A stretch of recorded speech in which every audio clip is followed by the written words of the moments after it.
네, 윤상영 국민의힘 의원 모셨습니다. 어서 오십시오. 예, 안녕하세요. 야, 그 국민의힘이 선거에서 아사리판으로 추풍 낙엽될 때 그래도 이 선거의 달인 윤상현 의원은 야, 뭐 하기야 무소속으로도 네. 거기서 당선된 저력이 있으니까 윤상현 의원은 걱정 안 했어요.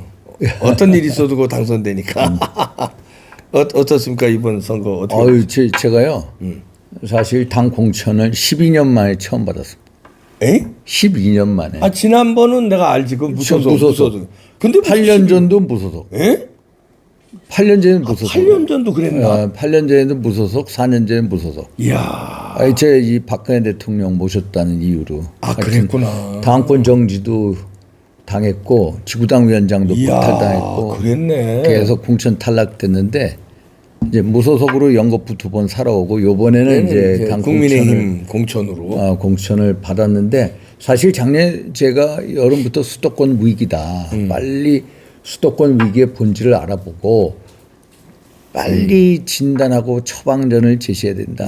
그렇게 수차례 얘기했는데 당 지도부나 이런 문제에 대해서 생각해보니 거의 없더라고요. 그래서 참 선거가 어렵게 흘러간다는 걸 작년부터 알았고 또 그래서 이번 선거의 참패는 예견된 참패다. 결국 수도권 위기론에 대해서 제대로 진단을 못 내리고 대책을 안 세웠던 지도부의 문제가 크다. 이렇게 판단하고 있습니다. 지도부라면은 이제 한동훈. 예, 현 지도부. 한동훈 위원 그때 선거 때 사령탑인 한동훈과 뭐 그 이때 비대위. 이제 비대위 뭐 예를 들어서 뭐 김경률 여러 가지 이제 선거 전략 뭐 사무총장도 있고 또 여러 이제 당자들이 있지 않습니까? 선거라는 게 제가 왜 이런 얘기를 하냐면은 사실 박근혜 정부 때 제가 그 세월호 참사가 2014년 4월 26일 참사가 있죠. 그때 대통령의 지지율이 곤두박질 쳐지고 6.4 지방선거하고 7.30 국회의원 재보궐선거가 있는데 제가 그 당시에 이제 전국 단위 선거를 치르는데 이 광역단체장 한 17곳 정도 있는데 우리가 이긴 게 4석밖에 없었습니다. 4석. 그걸 8석으로 늘렸고 서울, 경기, 인천 중에 경기, 인천을 빼앗아 왔거든요. 또 7.30 국회의원 재보궐선거에도 11대 4로 이겼는데 처음에 스타트할 때 4대 11이었습니다. 그래서 11대 4로 이렇게 바꿨을 때 저희가 그 당시에 조동원 본부장 저하고 해가지고 전략을 아주 준비를 많이 했거든요. 결국 선거라는 게 전략이 대단히 중요하구나 이런 걸 많이 느꼈습니다. 그래서 물론 이제 대통령 지지율, 대통령에 대한 어떤 심판론도 있었 것도 사실이고요. 그러나 이제 당 지도부가 어떤 선거 전략을 쓰느냐에 따라서 또 많이 바꿀 수가 있다는 것. 특히 저쪽에서 정권 심판론으로 하는데 우리가 2조 심판론이라는 것은 정말로 잘못된 실책이다. 이 어떤 심판론이 아니라 심판을 뛰어넘는 미래에 대한 희망과 비전을 제시해야 되는데 그런 전략이 없었다는 것. 예를 들어서 지나간 얘기지만 예. 이제 윤상현 의원이 그때 만약에 선거 사령탑이었다면 어떤 특단의 전략을 테마를 이걸 2조 심판이 아니라 뭘 딱 걸었어. 저는 제가 만약에 선거 사령탑이라면 선거를 안 나갑니다. 본인은 안 나가고 일단은 이제 공천을 반납하고요. 공천 선거 사령탑으로서 한동훈도 그렇게 했잖아. 네, 물론 안 나갔죠. 안 나갔죠. 그러나 이제 한동훈 위원장한테도 제가 여러 가지 얘기를 했거든요. 예를 들어서 일단은 가장 중요한 게 당정 관계입니다. 제가 만약에 선거 사령탑이라면 대통령을 찾아갔죠. 그래서 대통령을 찾아가서 대통령께 현재 판세를 말씀드리고 대통령과 함께 제가 전면에서 싸우겠습니다. 저하고 대통령하고 일종의 짜고 치는 약속 대련을 합시다. 어떻게 약속해서 하는 거예요? 일단 저한테 제가 모든 문제에 대해서 앞장서 싸울 테니까 대통령실은 좀 잠잠히 있으시고 의정갈등 문제도 제가 나서 하겠습니다. 제가 당이 대통령실과 의료계 사이에 중재 역할을 하겠습니다. 그래서 제가 TF팀을 만들어서 그걸 예를 들어서 이뇨한이라든지 안철수 의사 출신 어떤 정치인들하고 TF팀 만들어서 TF팀을 전면에 내세우고 우리가 하겠습니다. 그리고 그 당시에 문제됐던 여러 현안들에 대해서 무조건 당이 우위고 대통령실은 뒤에 가고 일부러 대통령실이 좀 찌그러드는 모습을 연출하면 연출할수록 우리 당 주도의 선거를 치르는 모습이 훨씬 더 어필합니다. 이런 식으로 설득을 해서 일종의 약속 대련식으로 만들었을 겁니다. 저 같으면은. 그래서 그렇게 치르면은 이게 아마 지금하고는 달라졌을 겁니다. 저는 그게 일단은 이제 그런 식으로 치렀을 거다. 근데 이제 봅니다. 그거는 그것도 이제 뭐 윤상현 의원이 생각하는 우리가 지고 난 다음에 이제 그런 걸 보는 건데 그렇게 볼 수도 있지만 또 이봉규 생각하고 또 다릅니다. 어떻게? 근데 이제 윤상현 의원도 항상 얘기하는 게 플러스 정치 있잖아요. 덧셈 정치로. 덧셈 정치를 항상 주장하는데 이렇게 덧셈. 그런데 지난번은 덧셈 정치를 하면서 우파를 빼고 좌파를 덧셈하는 정치를 했어요. 그러니까 자기가 이렇게 놓고 외연 확장을 해야 된다 하고 우파는 부담스러운 존재야. 그러니까 5.18 얘기하는 우파 뭐 이런 태극기 세력 이거를 애써 배제를 하면서 좌파 쪽을 플러스하자고 그 외연 확장을 김경률이 이제 하나의 그거 함은경, 김경률 등등 뭐 그렇게 플러스를 했어요. 우파를 제끼고 좌파 플러스.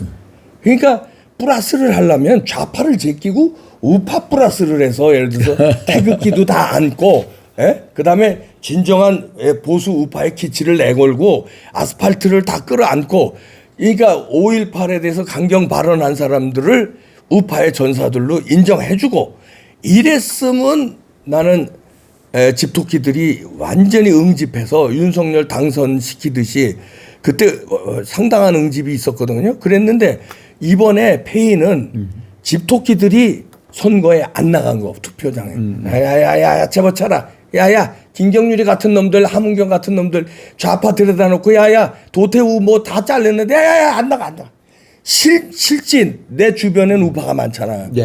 이봉규 TV도 88만 명인데 다 우파잖아. 이거는 강렬 우파인데 댓글들 보면 다 그런 댓글이에요.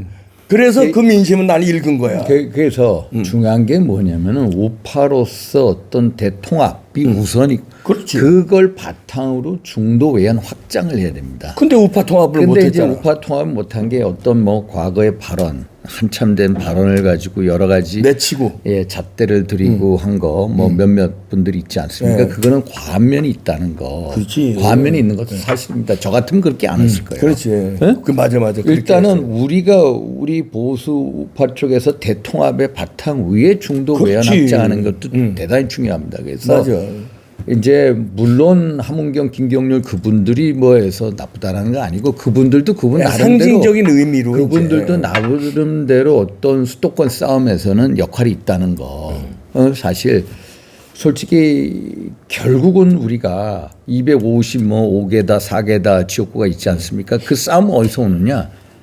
결국은 우리가 중도하고 수도권하고 청년층에서 싸움 결판납니다. 수도권에서 보면은 우리가 122석이거든요.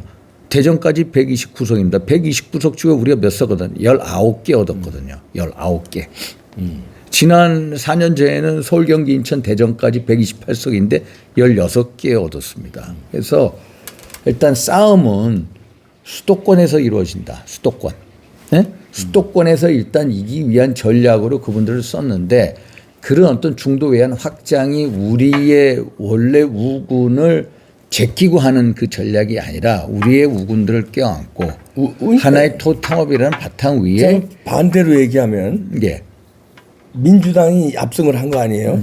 부정선거 얘기는 제가 이번엔 안 다루겠습니다. 부정선거를 하도 여러분들이 아시니까 윤상현 의원이 어떻게 생각할지 뭐 그건 나중에 얘기하고 일단 부정선거 그건 제껴놓고 지금 얘기하는 겁니다.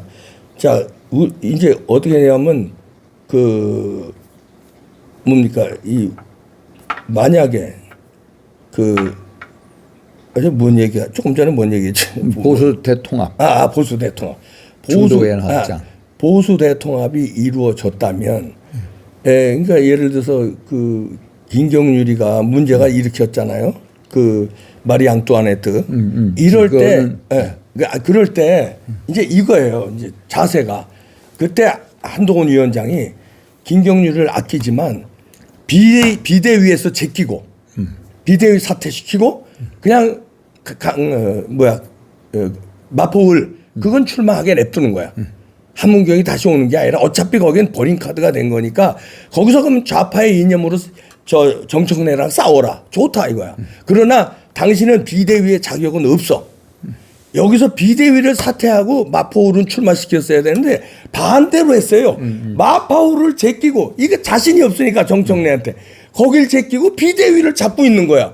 근데 보수 우파 사람들은 당신은 비대위 자격이 없다는데 왜 당신을 그리고 도태우를 제껴버렸어요. 그러니까 거기서 마음이 확 떠난 거예요. 그래서 댓글들 보면 다 투표 안 한다는 거야. 그냥 88만 명 우리 저 구독자가 투표 안 하겠다는 거예요. 우리뿐만 아니에요. 보수 우파. 그러니까 도태우 후보 같은 경우에 몇 차례 사과도 하고 응? 또 얘기했는데 그걸 잘라보고 장해찬이 그러니까 장해찬이 발언도 보면 십몇 년 전에 발언을 가지고 그러니까 그거를 그게 문제 잣대로 밀어서 한 게 결국 어떤 이런 거에 대해서 또 복선이 있는 것 같기도 하고요. 정책 아니 근데 그 복선. 이제 그 복선은 복선이 그게 두 사람 세 사람의 문제지만 예. 이제 집토끼들은 그걸로 판단을 해버린 거야. 그러니까 여기는 이제 믿을 때가 아니다. 그냥 투표하기 싫어졌다. 투표라는 거는 강렬한 봐요. 수도권 어렵다고 그러는데 수도권 어려운 상황에서도 표밭이 어려운 상황에서도 윤석열 대통령 선거에서 보수 우파가 응집을 하잖아. 보여주잖아. 뻔때를 보여주잖아요. 그래서 그 수도권 어려운 지역구에서 윤석열이 이재명을 이겨요. 수도권에서도 이기는 지역구가 많았다고. 그러면 보수가 있다는 거야. 근데 있는 보수를 아끼는 게 아니라 내치니까 투표는 나는 그렇게 생각합니다. 투표는 자기네 열렬 지지층이 얼마나 응집해서 찍느냐가 더 중요하지. 안 찍는 놈들 데려오는 건 힘들어요. 중도 우파 데려오기는 그것도 데려와야 되지만 어려워. 근데 내 편을 투표하기에 더 많은 사람을 만드는 거 이거는 쉽단 말이에요. 그러니까 내 편을 예를 들어서 100%는 못 찍게 해도 80% 90% 찍게 만들면은 이기는 거야. 근데 내 편이 한 50% 60%밖에 투표장에 안 간다. 그러면 지는 거야. 근데 쟤네들은 그렇게 했단 말이에요. 민주당 애들 보세요. 민주당은 이재명이가 독선을 하고 독재를 하는데도 그냥 내 편 똘똘 뭉쳐서 그냥 내 편으로 하자. 공천도 내 편. 그냥 무조건 내 편으로 해서 이긴다고. 근데 우리는 내 편은 제껴. 남의 편 데려오자. 남의 편 데려오자. 우리는 진 거야 거기서. 쟤네들은 내 편을 철저하게 아끼잖아요. 그런 공천을 해버렸잖아. 우리가 욕을 해도 이재명은 그런 공천한 거야. 소용없어. 니네는 어차피 나 안 찍을 놈들이니까 난 내 찍을 놈들 날 보호할 놈들만 가를 거야 하고 우리가 보면 무자비한 내 편 공천을 했잖아요. 그게 승리한 거야. 우리도 만약에 그렇게 했으면 막상막하에 윤석열과 이재명 저 대통령 선거에 게임이 될 수 있었다고. 근데 우리는 내 편 제끼고 쟤네는 내 편을 꽉 챙기고 여기서 난 승패가 갈렸다고 봅니다. 어떻게 보세요? 어떻게 보세요? 일단은 우리의 이제 우군들 지지 강화하는 것도 중요합니다. 지지를 강화하면서 그러면서도 어떤 중도 외연 확장으로 가야 된다. 그렇다고 해서 우리 편을 우리에 대한 지지를 약화시키면서 해서는 오히려 그것도 말씀하신 것 같이 그런 면이 있기 때문에 윤상현 의원이 전략이 맞는 거예요. 이봉규 플러스 윤상현 의원 하면 이긴 거야. 예, 그런데 한동훈 위원장을 예. 지고 난 다음 얘기지만 예. 그걸 관과해서 우파를 등한시에도 찍어줄 거다. 좌파만 데려오면 된다. 중도 외연 확장 여기만 신경 썼어요. 근데 그게 틀렸다는 거야. 네. 지고 난 다음에 얘기지만. 그러니까 이봉규 플러스 윤상현 의원의 이 얘기로 하면은 우리가 대통령 선거 이기듯이 이겼다. 난 그렇게 봅니다. 예. 하여튼 이 국민의힘이 지금 이렇게 되니까 국민의힘을 응원했던 우파들이 상당히 지금 떠나고 있어요. 지금 어느 정도냐면요. 우리 저 댓글들도 많이 올라오는데 탈당을 하려고 우리가 한동안은 그 입당 그 운동을 했어. 그러니까 국힘에 가입하지 않은 사람들 내가 여기서도 우리가 캠페인을 벌려서 우리가 책임 당원이 되자. 그래서 우리의 어떤 보수의 의견으로 좋은 당 대표도 만들고 하자. 그래서 엄청나게 입당 운동을 했어요. 지난번 당 대표 전에 그렇게 해서 우리뿐만 아니라 광화문 세력이 그랬는데 지금은 어떻게 되냐면 탈당 러시가 이루었는데 책임 당원 하려면 5,000원이고 10,000원이고 뭐 이렇게 당비 내는 거 하잖아. 자동 이체 끊으려고 전화했더니 안 받는데 이것들이. 서울 주소면 서울시 국힘당 서울시당으로 전화하라고 그러는데요. 그래서 서울시당 전화하면 안 받는데. 그래서 탈당을 못하고 자동이체를 못 끊는다고 막 난리야. 이것들이 자동이체도 못 끊게 한다고 막 지금 난리가 났어요. 그거 어떻게 보십니까? 진짜 난리 났다니까. 근데 어디서 못 끊겨요? 서울시당에서. 자동이체 탈당하는 거에 대해서 자동이체로 나도 자동이체를 했잖아. 이제 그때 입당 우리 캠페인할 때 나는 5만 원 했는데 보통 사람 10,000원. 그러니까 저희 당이 이제 사실 여러 가지로 이제 당원이나 국민들한테 기대에 못 미친 게 사실이고 그래서 우리 당이 새롭게 변화하는 모습을 통해서 또 다시 국민적인 기대 부응할 거니까 조금만 참아주셔야죠. 어떻게 변해야 됩니까? 그래서 우리 당이 일단은 뭐 혁신을 하는 수밖에 없죠. 어떻게 혁신해야 일단 우리가 이게 저는 수도권에 선거를 치르잖아요. 수도권에서 당선되는 데가 거의 없습니다. 정말로 당선되는 데가 거의 없습니다. 이게 수도권이 언제부터 이랬냐 보면은 벌써 4년 전, 8년 전 네. 이게 2016년도에 우리가 그때 수도권에서 아마 35개 의석을 얻었습니다. 민당이 82석. 그런데 35개 의석을 얻었던 배경에는 뭐냐면 국민의당 당시 안철수 대표가 국민의당 후보를 내가지고 표가 분산이 됐습니다. 맞아요. 표가 분산이 돼서 그때 국민의당이 이제 의석수가 서울, 경기, 인천 2석이 됐고요. 우리가 35석 됐는데 그때 어부지리 우리가 많이 당선이 된 겁니다. 맞아요. 그런데 4년 전에 어떻게 됐습니까? 서울, 경기, 인천 중에 16개 얻었습니다. 이번에는 서울, 경기, 인천에서 19개 얻었습니다. 이게 수도권 선거가 계속해서 정책 지형이 거의 고착화되고 있습니다. 그러니까 수도권 선거 이게 어려워졌어. 벌써 그러니까 전부 수도권에서 떨어진 분들은 다 이제 자기 고향 찾아갑니다. 영남이라든지 충청이라든지 사실 그래서 그저께인가 이제 중앙일보에 한번 기획 시리즈 났는데 우리는 전부 좀 떨어지면은 전부 수도권을 버리고 양지 찾아가는 게 이게 하나의 패턴 같이 하방하는 게 이게 하나의 굳어졌는데 계속 수도권에 대한 우리가 전략을 짜야 됩니다. 수도권 전략, 수도권 민심도 우리가 보고 그에 맞는 전략과 메시지와 아니 나는 정책 그게 공약을 짜야 된다. 수도권 전략이 예. 각 지역구에서 윤상현처럼만 하면 수도권 다 대승하는 아니 거기가 지금 윤상현 여러분들 아시지만 윤상현 지역구가 어려운 되게 어렵습니다. 우파로는 험지야 말하자면 우리 지역에서 험지죠? 되게 어려운 지역입니다. 그 윤상현 의원이니까 거기서 되는 거지 누가 나가도 안 되는데요. 거기. 그러니까 저희 국민의힘이 한 32, 3% 나옵니다. 그러니까 이제 제가 득표가 50몇 % 얻었는데 결국 당 지지보다도 한 17, 8%를 치고 올라오거든요. 그렇죠. 그러면 이제 여러 가지로 뭐 저의 어떤 이제 좀 개인기죠, 개인기. 색다른 노력도 있고요.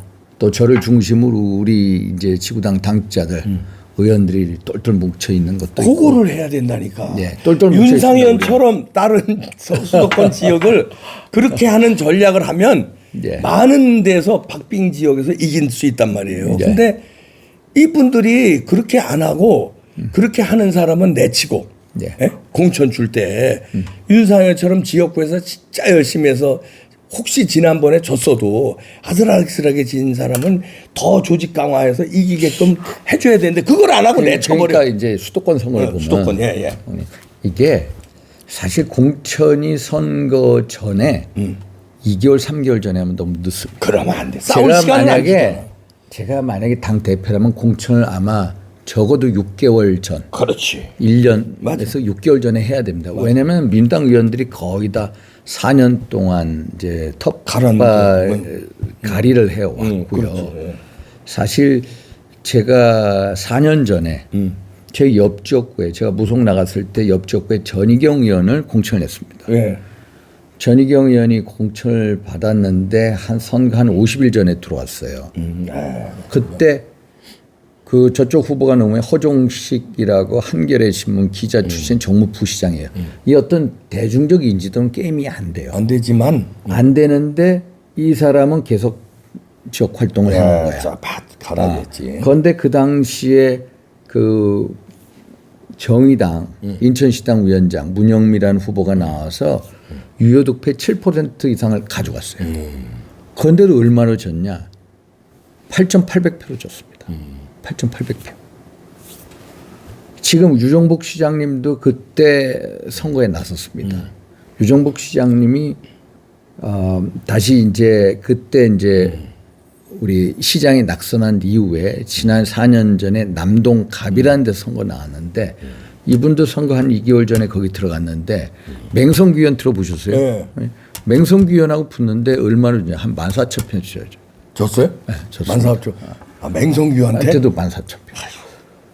14,000표 줬어요. 제가 그때 제가 이제 무속을 사러 왔을 때인데 그러면 결국은 뭐냐? 이 정치 지형이 대단히 불리하기 때문에 우리가 수도권에서 이기기 위해서는 미리 후보들을 발굴하고 공천도 빨리 할 수밖에 없다. 그래서 적어도 6개월 전, 선거 6개월 전, 1년 사이에 해야 그나마 민주당하고 싸워볼 만하다. 저 같으면은 앞으로 수도권 공천하고 다른 비수도권 지역의 공천을 시기나 전략을 확 바꿔버리겠습니다. 그래서 이렇게 해야 싸우지 앞으로 못 싸웁니다. 이게 고착화 돼버렸습니다. 그런 면에서 이제 이제 뭐 선거의 달인이라고 제가 소개를 했는데 총선을 이끄는 이제 말하자면 사령탑. 네.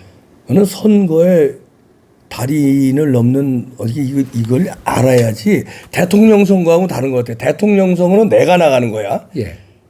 뭐 내가 나가니까 내가 인기가 있으면 쉬워요. 근데 국회의원 선거는 각 지역마다 특성이 다 다르고 내가 나가는 설령 내가 나간다고 해도 그 지역이지 전국을 내 이봉규 하나로 전국을 가봐가 안 되거든요. 그러면 전국 선거를 자 뭐 호남은 어떻게 할 것이고 영남은 어떻게 할 것이고 영남 중에서도 부산은 어떻게 할 거고 수도권에서도 이 지역은 어떻게 하고 이거 진짜 전략을 선거의 달인 정도 돼야 이거 하지. 한동훈 위원장처럼 저 검찰로 일생 살다가 인기 좀 반짝 뜬다고 와서 사령탑을 맡으면 어렵다. 저는 그 생각이 어떻게 생각하세요? 맞습니다. 선거는 전략이고 메시지입니다. 그래서 이런 전략과 메시지는 하루아침에 나오는 게 아니라 속된 말로 짬밥수가 들어갑니다. 그게 어떤 제안을 하면 그게 금방 탁 감으로 오야 되거든요.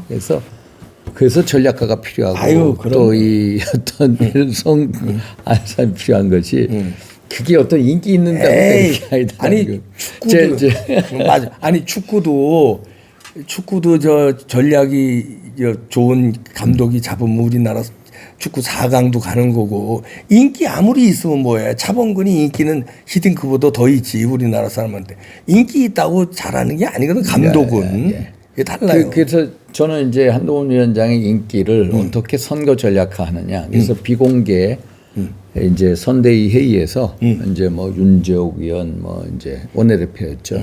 또 우리 한동훈 위원장 뭐 여러 후보들 놓고 야, 그 인기를 가져갈 수 있는 전략은 시장 가가지고 이렇게 뭐 셀카가 아니라 오늘은 여기 서초동에서 가장 큰 현안 문제를 가지고 아침 새벽에 피켓 시위를 해라.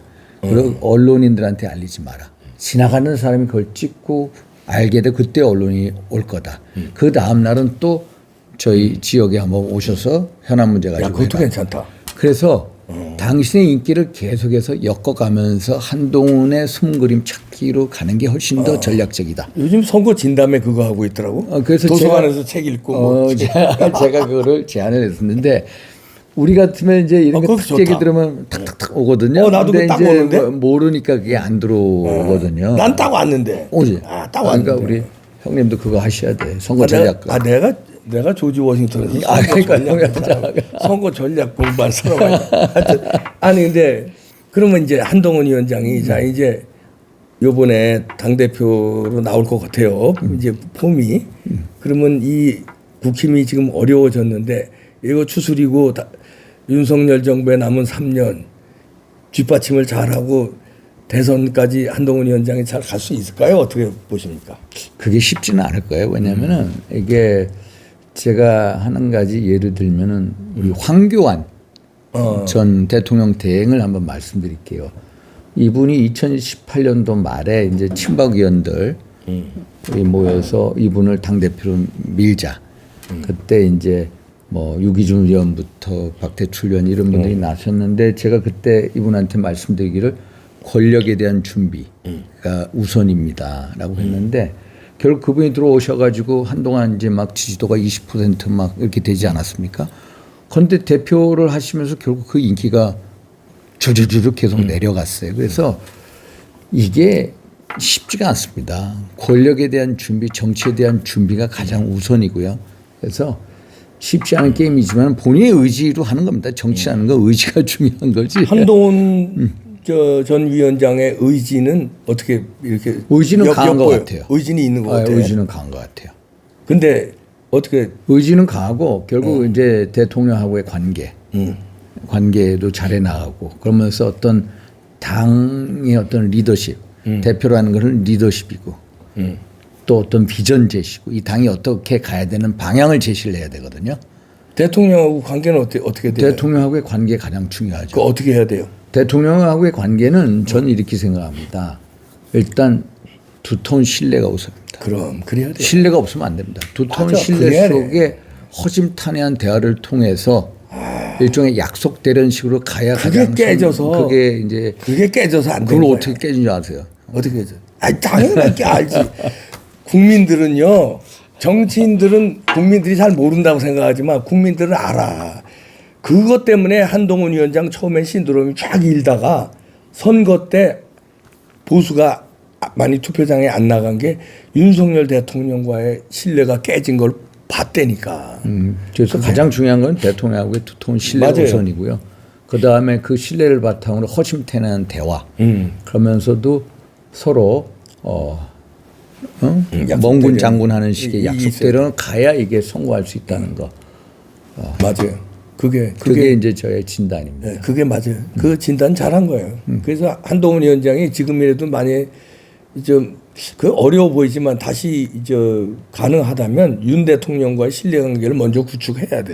네. 그리고 당 대표도 도전하고 뭐 대권도 도전해야지. 그거가 안 된다면은 전제 조건이 안 됩니다. 그거. 그러면 한동훈 위원장이 지금으로 인기로 보면은 뭐 될 것 같은데 당 대표가 어떻게 보세요? 그게 아니에요? 인기하고 선거는 다릅니다. 보셨잖아요.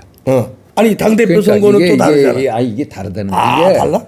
인기하고 선거 결과는 다르다는 거. 이번 총선에서도 보셨잖아요. 그게 인기가 반드시 선거에 그거 가지는 않는다는 거. 이게 선거라는 게요. 해봐야 하는구나. 수많은 변수가 있습니다.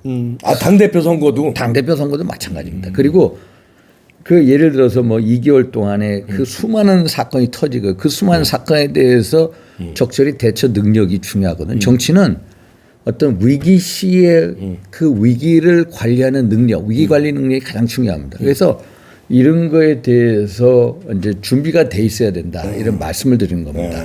갑자기 튀어나오는 수많은 이슈들에 대해서 본인의 개인적인 역량으로 어떤 능력으로 타게 나가느냐 이게 중요하거든요. 그래서 인기하고 선거라는 건 다르다라는 거. 그러네요. 예. 그렇다면은 내심 우리 윤상현 의원이 당대표 도전 그 뉘앙스가 좀 있는 거죠. 아니 저는 이거를 한다 안 한다 그 말씀 못 드리고 저는 우리 당이 이런 식으로 대참패를 경험했기 때문에 집권 여당 사상 이렇게 대참패한 적이 없고요. 또 보수 정당이 3연패한 적도 없습니다. 이런 대참패 속에서 어떻게 하면 이 당을 재건하고 혁신하고 전면적인 재창조를 하느냐, 창조 파괴하느냐 이게 가장 큰 중요한 저의 현재 관심사입니다. 이걸 위해서 가는 거지 뭐 좋습니다. 전대다 나다 그거는 부차적인 거다. 근데 제가 이제 이 시간 관계상 제가 이제 마지막으로 우리 윤상현 의원은 제가 아주 우리 저 동문이고 아끼고 하니까 예. 제가 이제 어줍지 않게 팁을 드리면 예. 이게 저 장기도 고수들 옆에 이 북독방 아저씨가 쓱 보는 게 있다고 한수 제가 이것만 하면은 윤상현 의원이 완전히 비중 큰 정치인. 예, 진짜 지금까지는 지역구에서 무소속으로 나가도 당선되고 공천 받아도 당선돼 지역구 스타고 다선이고 지금 5선인가요? 예, 5선. 다선에다가 뭐 전략가에다가 뭐 선거의 달인이다 뭐 의리의 사나이다 뭐 다 나와 있어. 그렇지만 윤석열 현상, 한동훈 현상처럼 윤상현 현상이 국민적으로 일어나지 않았어요. 예, 예. 그죠? 예. 요거 하나만 하면은 뜬다. 맞습니다. 그게 뭐냐면 예. 그 동의할지 안 할지 모르지만 부정선거 의심된다. 있는지 없는지 가려보자.